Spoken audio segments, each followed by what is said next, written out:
भारत से तनाव के बीच चीन ने तिब्बत को लेकर एक अहम घोषणा की है। भारत से सरहद पर तनाव के बीच चीन के राष्ट्रपति शी जिनपिंग ने एक नए आधुनिक समाजवादी तिब्बत के निर्माण की कोशिश करने का आह्वान किया। इससे पहले चीन के विदेश मंत्री वांग यी ने तिब्बत का दौरा किया था और भारत से लगी सीमा पर निर्माण कार्यों का जायजा भी लिया था। चीनी कम्युनिस्ट पार्टी के महासचिव और चीन के सेंट्रल मिलिट्री कमीशन के चेयरमैन शी जिनपिंग ने बीजिंग में तिब्बत को लेकर हुई एक उच्च स्तरीय बैठक में यह टिप्पणी की। उन्होंने कहा कि चीन को तिब्बत में स्थिरता बनाए रखने और राष्ट्रीय एकता की रक्षा करने के लिए और कोशिशें करने की जरूरत है। चीन ने 1950 में तिब्बत पर अपना नियंत्रण स्थापित किया था। निर्वासित आध्यात्मिक नेता दलाई लामा के साथ खड़े होने वाले आलोचकों का कहना है कि चीन ने तिब्बत के लोगों और वहां की संस्कृति के साथ बुरा किया। तिब्बत के भविष्य के शासन पर कम्युनिस्ट पार्टी के वरिष्ठ सदस्यों की इस बैठक में शी जिनपिंग ने उपलब्धियों की प्रशंसा की और फ्रंटलाइन पर काम कर रहे अधिकारियों की भी तारीफ की। लेकिन उन्होंने कहा कि इस क्षेत्र में एकता को बढ़ाने, उसे फिर से जीवित और मजबूत करने के लिए और प्रयासों की आवश्यकता थी। सरकारी समाचार एजेंसी शिन्हुआ के अनुसार शी जिनपिंग ने बैठक में कहा कि तिब्बत के स्कूलों में राजनीतिक और वैचारिक शिक्षा पर और जोर दिए जाने की जरूरत है ताकि वहां हर युवा दिल में चीन के लिए प्यार का बीज बोया जा सके। शी जिनपिंग ने कहा कि तिब्बत में कम्युनिस्ट पार्टी की भूमिका को मजबूत करने और जातीय समूहों को बेहतर ढंग से एकीकृत करने की आवश्यकता है। इसी संदर्भ में उन्होंने कहा कि हमें एकजुट, समृद्ध, सभ्य, पूर्ण और सुंदर आधुनिक समाजवादी तिब्बत बनाने का संकल्प लेना होगा। उन्होंने कहा कि तिब्बतीय बौद्ध धर्म को भी समाजवाद और चीनी परिस्थितियों के अनुकूल बनाए जाने की जरूरत थी। लेकिन आलोचकों का कहना है कि अगर चीन से तिब्बत को वाकई इतना फ़ायदा हुआ होता जितना शी जिनपिंग ने बैठक में दावा किया, तो चीन को अलगाववाद का डर नहीं होता और ना ही चीन तिब्बत के लोगों में शिक्षा के जरिए नई राजनीतिक चेतना भरने की बात करता। अमेरिका और चीन तनाव के बीच भी तिब्बत को लेकर बात उठी थी।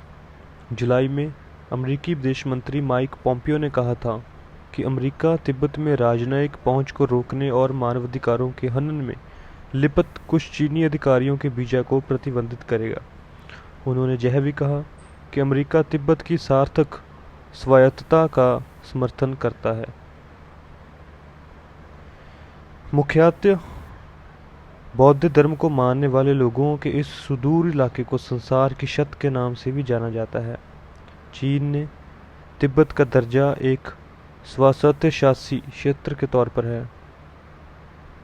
चीन का कहना है कि इस इलाके पर सदियों से उनकी संप्रभुता रही है, जबकि बहुत से तिब्बती लोग अपनी वफादारी अपने निर्वासित आध्यात्मिक नेता दलाई लामा के प्रति रखते हैं। दलाई लामा को उनके अनुयायी एक जीवित ईश्वर के तौर पर देखते हैं, तो चीन उन्हें एक अलगाववादी खतरा मानता है। तिब्बत का इतिहास बेहद उथल पुथल भरा है। कभी वो एक खुद मुख्तार इलाके के तौर पर रहा, तो कभी मंगोलिया और चीन के ताकतवर राजवंशों ने उस पर हुकूमत की।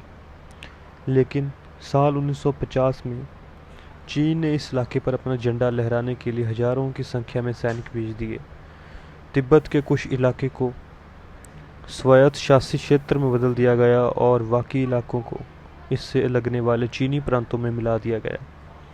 लेकिन साल 1900 में चीन के खिलाफ हुए एक नाकाम विद्रोह के बाद 14वें दलाई लामा को तिब्बत छोड़कर भारत में शरण लेनी पड़ी, जहां उन्होंने निर्वासित सरकार का गठन किया। 60 और 70 के दशक में चीन की सांस्कृतिक क्रांति के दौरान तिब्बत के ज़्यादातर बौद्ध विहारों को नष्ट कर दिया गया। माना जाता है कि दमन और सैनिक शासन के दौरान हजारों तिब्बतियों की जानें गई थी।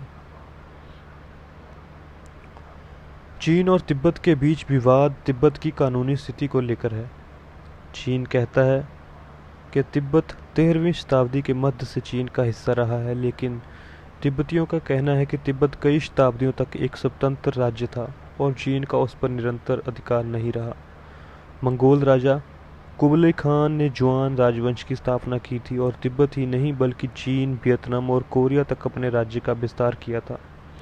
फिर 17वीं शताब्दी में चीन के चिंग राजवंश के तिब्बत के साथ संबंध बने। 260 साल के रिश्तों के बाद चिंग सेना ने तिब्बत पर अधिकार कर लिया, लेकिन 30 साल के भीतर ही उसे तिब्बतियों ने खदेड़ दिया और 1912 में 13वें दलाई लामा ने तिब्बत की स्वतंत्रता की घोषणा की। फिर 1951 में चीनी सेना ने एक बार फिर तिब्बत पर नियंत्रण कर लिया और तिब्बत के एक शिष्टमंडल से एक संधि पर हस्ताक्षर करा लिए, जिसके अधीन तिब्बत की प्रभुसत्ता चीन को सौंप दी गई। दलाई लामा भारत भाग आए और तभी से वे तिब्बत की स्वायत्तता के लिए संघर्ष कर रहे हैं। जब चीन ने तिब्बत पर कब्जा किया तो उसे बाहरी दुनिया से बिल्कुल काट दिया। इसके बाद तिब्बत के चीनीकरण का काम शुरू हुआ और तिब्बत की भाषा, संस्कृति, धर्म और परंपरा सबको निशाना बनाया गया। चीन तिब्बत संबंधों से जुड़े कई सवाल हैं जो लोगों के मन में अक्सर आते हैं, जैसे कि क्या तिब्बत चीन का हिस्सा है? चीन के नियंत्रण में आने से पहले तिब्बत कैसा था और इसके बाद क्या बदल गया? तिब्बत की निर्वासित सरकार का कहना है इस बात पर कोई विवाद नहीं है कि इतिहास के अलग अलग कालखंडों में तिब्बत विभिन्न विदेशी शक्तियों के प्रभाव में रहा। मंगोलों, नेपाल के गोरखाओं, चीन के मंचू राजवंश और भारत पर राज करने वाले ब्रितानी शासक सभी की तिब्बत के इतिहास में कुछ भूमिकाएं रही हैं। लेकिन इतिहास के दूसरे कालखंडों में वो तिब्बत था जिसने अपने पड़ोसियों पर ताकत और प्रभाव का इस्तेमाल किया और इन पड़ोसियों में चीन भी शामिल था। दुनिया में आज कोई ऐसा देश खोजना मुश्किल है जिस पर इतिहास के किसी दौर में किसी विदेशी ताकत का प्रभाव या आधिपत्य ना हो। तिब्बत के मामले में विदेशी प्रभाव या दखलंदाजी तुलनात्मक रूप से बहुत ही सीमित समय के लिए रही थी, लेकिन चीन का कहना है कि 700 साल से भी ज़्यादा समय से तिब्बत पर चीन की संप्रभुता रही और तिब्बत कभी भी एक स्वतंत्र देश नहीं रहा। दुनिया के किसी भी देश ने कभी भी तिब्बत को एक स्वतंत्र देश के रूप में मान्यता नहीं दी। साल 2003 के जून महीने में भारत ने ये आधिकारिक रूप से मान लिया था कि तिब्बत चीन का हिस्सा है। चीन के राष्ट्रपति जियांग जेमिन के साथ तत्कालीन प्रधानमंत्री अटल बिहारी वाजपेयी की मुलाकात के बाद भारत ने पहली बार तिब्बत को चीन का अंग माना। हालांकि तब ये कहा गया था कि ये मान्यता प्रोक्ष ही है, लेकिन दोनों देशों के बीच रिश्तों में इसे एक महत्वपूर्ण कदम के तौर पर देखा गया था। वाजपेयी जियांग जेमिन की वार्ता के बाद चीन ने भी भारत के साथ सिक्किम के रास्ते व्यापार करने की शर्त मान ली थी। तब इस कदम को यूं देखा गया कि चीन ने भी सिक्किम को भारत के हिस्से के रूप में स्वीकार कर लिया है। भारतीय अधिकारियों ने उस वक्त ये कहा था कि भारत ने पूरे तिब्बत को मान्यता नहीं दी है, जो कि चीन का एक बड़ा हिस्सा है, बल्कि भारत ने उस हिस्से को ही मान्यता दी है जिसे स्वायत्त तिब्बत क्षेत्र माना जाता है। Thanks for listening guys. Please press the bell icon, subscribe channel for more news and updates. Thank you.